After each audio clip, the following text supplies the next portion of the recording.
subscribe for more.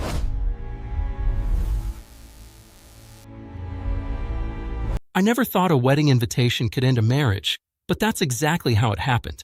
My name is Grant Holloway. I'm 39, live in Oregon, work in logistics, and until last year, I was married to Claire Holloway for 11 years. We weren't perfect, but we were steady, or at least I thought we were. Claire was invited to a college friend's wedding in Napa. I wasn't able to go because of work deadlines, and honestly, I didn't think twice about it. It was supposed to be a weekend of champagne, dancing, and catching up. She left Friday morning, smiling, suitcase rolling behind her, kissed me quickly, and said she'd call later. That was the last normal moment we had. The first sign was subtle. She didn't call that night. I told myself the reception probably ran late. The next day, she texted once. Just a photo of the vineyard, no caption. No miss you. No heart emoji, nothing. When I tried calling, it went to voicemail. Again, I made excuses for her. Weddings are busy. People drink. Phones die. I spent that weekend doing laundry, mowing the lawn, watching games alone, feeling off but not alarmed. She came back Sunday night, walked in quieter than usual, hugged me loosely, smelled different. Not perfume, something unfamiliar. She said she was exhausted and went straight to the shower. Over the next few days, something shifted. Claire became distant in a way I couldn't explain. Not angry, not cold, just removed. She'd sit on the couch scrolling through her phone, smiling at things she wouldn't share. When I asked about the wedding, she kept it vague. It was nice, she said. Good energy. Lots of old friends. She didn't mention names.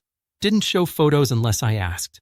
At night, she turned away from me in bed, claiming jet lag even though Napa is an hour difference. I felt ridiculous questioning her, but my instincts wouldn't settle. By Thursday, I noticed her phone was never face up anymore. Notifications were silenced. She started taking it into the bathroom. I didn't accuse her. I didn't demand answers. I've always believed that if you have to interrogate your spouse, something is already broken. Instead, I observed. I listened. I waited. That weekend, while she was grocery shopping, her laptop chimed on the kitchen counter.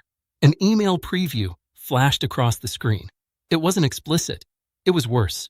Still thinking about you. Signed, Evan. No last name. No explanation.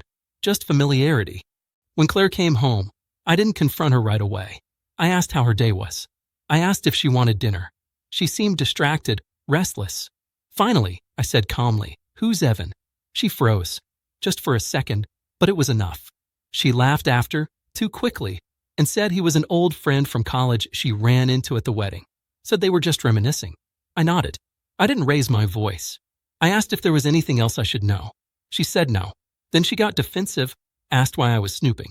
I told her the email popped up. Silence followed. That night, she admitted they'd talked a lot at the wedding. Danced. Stayed up late drinking. She insisted nothing physical happened. She said I was overreacting. Said it was harmless. Said I should trust her. I wanted to.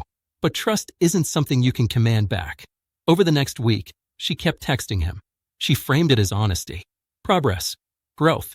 Said he understood her in a way I didn't. That sentence hollowed me out. I replayed our marriage in my head. The times I stayed late at work. The weekends fixing the house. The dinners I cooked when she was tired. I wasn't absent. I wasn't cruel. I wasn't unfaithful. Yet here I was, competing with a memory from her 20s who got a few days of her attention. One evening, I asked if she was emotionally involved with him. She paused, then said, "I don't know." That was the moment I understood. 2 weeks after the wedding, she said she needed space to figure things out. She suggested staying with her sister. She said it wasn't a breakup, just clarity. I nodded and helped her pack, not out of anger, out of resolve. When she left, the house felt calm, quiet, but not heavy. I slept better than I had in weeks. While she was gone, I contacted a lawyer, not to punish her, to protect myself. Claire came back the following weekend, expecting a conversation. She talked about confusion, timing, destiny. She cried, asked if we could try counseling. I listened. Then I told her I had already filed for divorce. Her face collapsed. She asked how I could do that without warning. I reminded her she came back from that wedding with more than memories. She came back with a foot out the door. I told her I wouldn't compete with another man, real or imagined. I didn't file because she danced with someone. I filed because she stopped protecting our marriage the moment She let another man matter more than my peace. Loyalty isn't just physical. Watching her cry didn't make me feel powerful. It made me sad. But sadness is survivable. Disrespect isn't. The divorce finalized 6 months later. I kept the house. She moved across state lines. We don't talk anymore. Sometimes I think about that wedding and how something ordinary unraveled everything. Mostly, I think about the lesson. When someone comes back changed and says it's nothing, believe the change. It's telling you everything. I'm not bitter, and I don't hate her. I learned that love without boundaries slowly erases you. Walking away wasn't weakness, it was clarity. I chose certainty over anxiety, truth over hope, and dignity over denial. Some endings don't explode. They fade. And when they do, the bravest thing you can do is stop pretending the light will come back on. Silence finally taught me peace.